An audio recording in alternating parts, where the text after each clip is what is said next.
আসসালামু আলাইকুম ওরহমতুল্লাহি ওয়াবারাকাতুহু।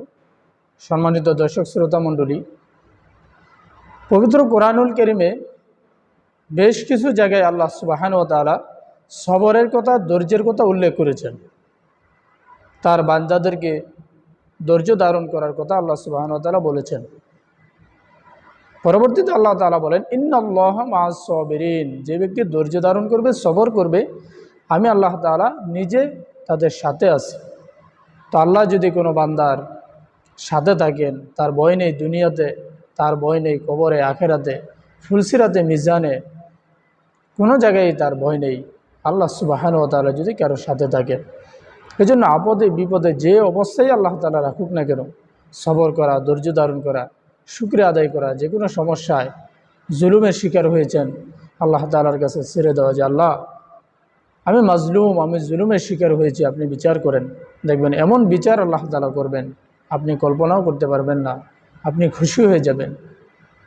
সবর শুধু এগুলোর মধ্যে সীমাবদ্ধ নয়, সবর করতে হবে আমাদের ইবাদতের ক্ষেত্রে। ইবাদতের মধ্যে আমাদের তাড়াহুড়ো রয়েছে, নামাজের মধ্যে আমাদের তাড়াহুড়ো রয়েছে, ছটফট করি নামাজে, লড়াচড়া করি, জামা টানাটানি করি, নামাজের সময় কম দেই। নবী পাক সাল্লাল্লাহু আলাইহি ওয়াসাল্লাম বলেন যে ওইভাবে তোমরা নামাজ পড়ো না যেইভাবে মোরগে দান খায়, অর্থাৎ খুব দ্রুত তোমরা রুকু সেজদা করবা না, উঠা বসা করবা না। 3 তাসবিহ পরিমাণ রুকুতে থাকা সুবহান রাব্বিয়াল আযীম, অথবা সেজদায় গিয়ে সুবহান রাব্বিয়াল আ'লা, কষ্ট করে 3 বার যাতে করে আমরা উচ্চারণ করতে পারি, 3 বার, 5 বার, 7 বারও পড়তে পারেন।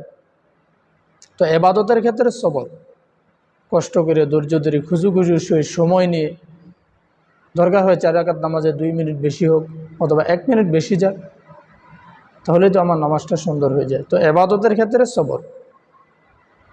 সম্মান, মানুষ আপনাকে সম্মান করে, ওই সময় আপনার ভিতরে অহংকার আসতে পারে, ওই ক্ষেত্রে আপনার নিজেকে কন্ট্রোল করা, সবর করা।